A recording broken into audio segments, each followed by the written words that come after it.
dia, sexto ano. Tudo bem com vocês? Espero que sim, né? Tivemos uma semana aí bem diferente.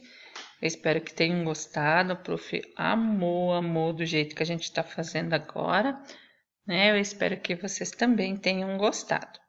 É muito bom ver vocês sempre, né? E começamos a nossa semana então. Fé é assim. Primeiro você coloca o pé, depois Deus coloca o chão. Ou seja, nós temos que acreditar, nós temos que colocar o primeiro pé, nós temos que ir em frente, nós que temos que fazer.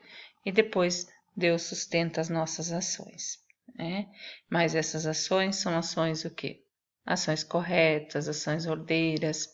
É isso que vai fazer a gente ser cada vez melhor. Então, que todos nós tenhamos um bom início de semana. Ok, galera? Estamos no nosso último capítulo do livro, período helenístico, aí, que é o capítulo 13, lá do livro de vocês. O prof. de novo dividiu ele em duas partes, né? Páginas 194 a 198. E para a aula de quarta-feira, nós temos lá páginas 198 a 208. O período helenístico é um período em que pode-se dizer assim, que ocorreu o helenismo, né? O que era o helenismo? O helenismo era a fusão das culturas gregas e orientais, que aconteceram no Mediterrâneo oriental e no Oriente Médio, com as conquistas de Alexandre. Então, o período helenístico vai falar sobre a fusão de culturas durante o governo de Alexandre o Grande. Na abertura do capítulo 13, vocês têm lá a imagem da Biblioteca de Alexandria. Biblioteca de Alexandria aparece lá no livro de vocês. A primeira imagem é igual a essa que a prof trouxe, é a imagem da Biblioteca de Alexandria Antiga. E na parte inferior lá da página, a atual Biblioteca de Alexandria. Quem tiver um tempinho aí e tal, dá uma pesquisada sobre essa biblioteca atual. Ela foi inaugurada em 2002, 2003, se eu não me engano. E a professora não tem certeza se era 2 ou 3. Algumas coisas que a prof leu era 2, outras que era 2003. Ela levou 7 anos para ser construída e ela é bem futurista, assim, dá para ver ele na imagem, né? Mas o que a prof quer falar um pouquinho para vocês é sobre essa antiga, essa biblioteca de Alexandria. Ela foi... ela tinha de 400 a 700 mil volumes. Então, ela era pequena se a gente for considerar, por exemplo, hoje em dia, a biblioteca britânica, ela tem 170 milhões de exemplares. A biblioteca do Congresso dos Estados Unidos tem em torno disso também, 164, 165 milhões de volumes. Mas aí, vamos abrir um parênteses, né? Na imagem a gente vê, essas pessoas estão usando livros? Ao fundo ali, aquela pessoa que está naquelas escadas lá, isso são livros? Não, né? Isso são pergaminhos. Pergaminhos eram rolos, né, geralmente de pele de animais. Então, imagina, hoje um livro, você considerar milhões de exemplares, é uma coisa. Agora imagina para eles armazenarem em torno de 400, 700 mil volumes, 700 mil pergaminhos. E como que eles conseguiram ter tantos pergaminhos, né? Como eles eram os originais e tal. Então, uma estratégia que eles usavam era, a pessoa tinha uma informação, tinha um documento, ela levava até eles faziam cópias. Outro detalhe, né? Você ter 700 mil pergaminhos, 700 mil rolinhos, né, dos pergaminhos lá, eles eram manuscritos.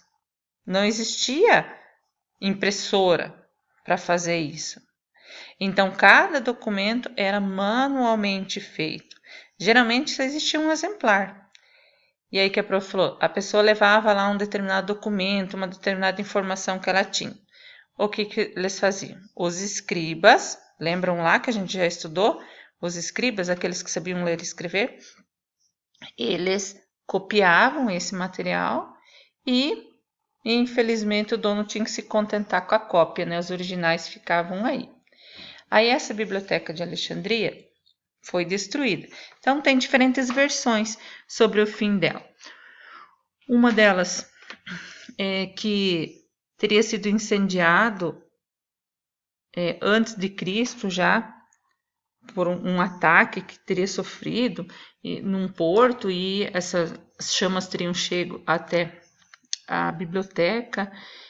E algumas informações dizem que o fim dela foi em 400 depois de Cristo, quando Teodósio, o imperador romano, teria mandado destruir, considerando ele um edifício pagão, né? Porque ele não era da época do cristianismo em si. Tá? Então, algumas informaçõezinhas aí sobre essa maior biblioteca que teve da antiguidade, ok? Que foi construída no Egito.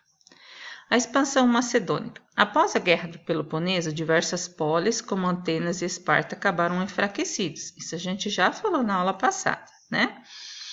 Então, elas brigaram entre si e acabaram perdendo, se enfraquecendo. E aí, em 338 a.C., aconteceu uma aliança entre Tebas e Atenas, que lutaram contra o exército de Filipe II, que era o rei da Macedônia. Porém, as cidades gregas acabaram sendo dominadas. O prof falou sobre isso no finalzinho da outra aula, né? Que as cidades gregas acabaram sendo dominadas pelos macedônicos, que constituíram aí um grande império.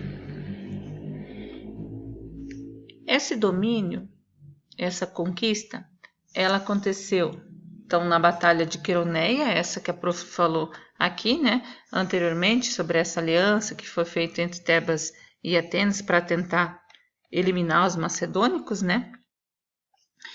E o Filipe II, nessa batalha, conta com a ajuda do filho dele, Alexandre, que comandou parte do exército e tinha apenas 18 anos de idade. Ele teve várias experiências militares, né, o Alexandre, e essa da Batalha de Queroneia, então, foi uma das mais significativas, digamos assim. Ele já tinha, em outros momentos, assumido também o império. Com 16 anos ele já tinha feito isso também. O pai dele, Filipe II, acaba sendo assassinado em 336, e aí ele vai herdar definitivamente o trono.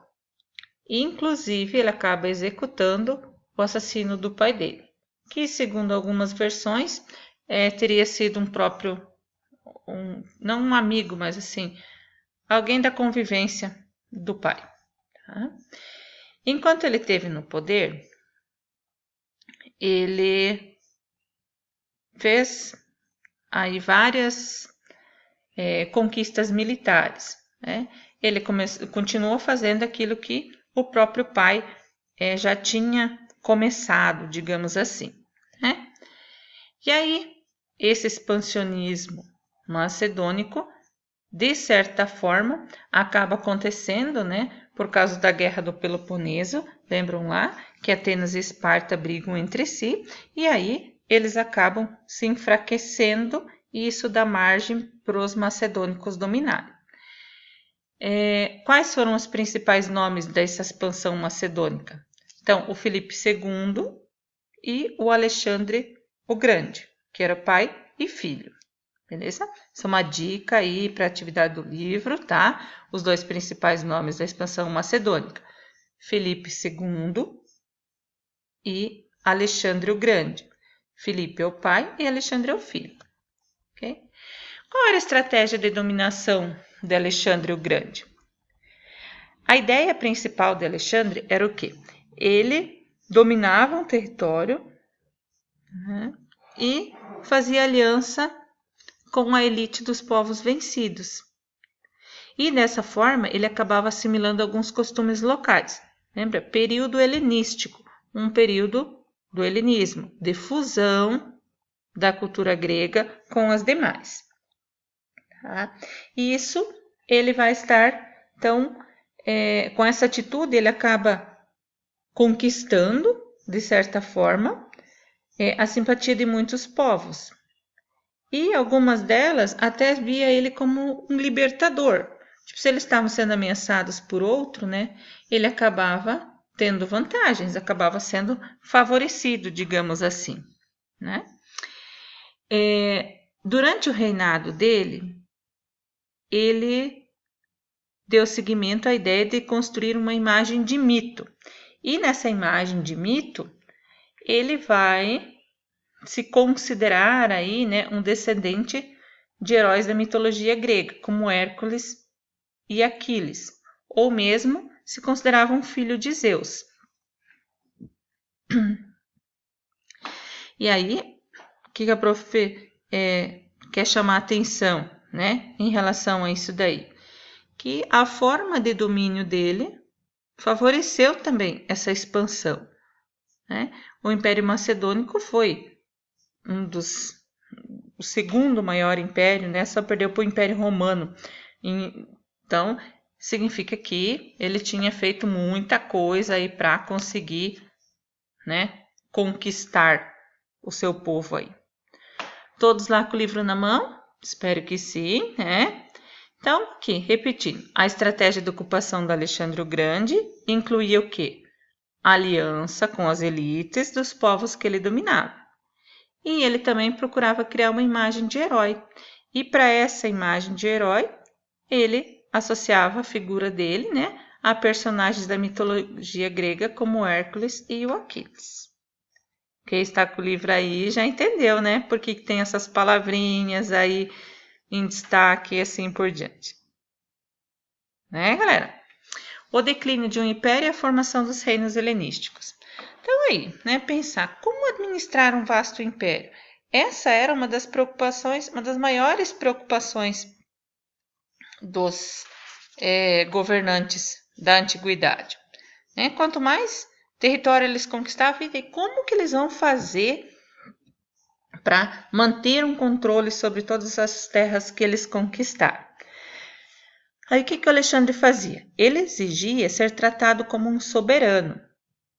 Aqueles que estavam subordinados a ele, abaixo dele, né?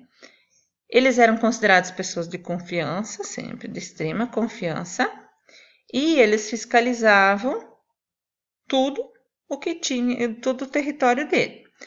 Para melhor administrar, ele dividiu o território em satrapias e elas eram governadas por sátrapas. Né? Então era como se fosse uma expansão muito grande e aí ele dividiu em partezinhas, como nós temos hoje, por exemplo, o estado do Paraná. Né? Se Alexandre tivesse dominado todo o estado do Paraná, ele dividiu isso em municípios e cada município tem o seu prefeito. Seria mais ou menos dessa forma. Porém, diferente do que nós temos hoje, se um sátrapa, né, que cuidava da satrapia, não respeitasse ele, ele era imediatamente substituído e podia sofrer severas punições. Ele mantinha um exército em cada satrapia, então tinha um exército em cada um desses pedacinhos, e dessa forma ele conseguia manter um controle sobre os territórios. Alexandre faleceu em 323, Alexandre o Grande, e com isso o Império Macedônico foi sendo fragmentado e acabou dividido entre seus generais. E a divisão definitiva do Império Macedônico, então, vai acontecer por volta de 270 a.C. Ok? Atividades da semana: fazer a leitura do capítulo, fazer exercício 1, 2, 3, página 197, página 198, fazer a questão invertida da página 199 e você é o historiador da página 202.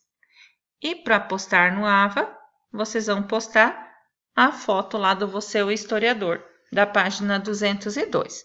Lembrando que, né, dica aí para você é o historiador, ele se associava aos grandes heróis da mitologia grega. Ok? Até daqui a pouco então, pessoal. Um abração, beijão para todos.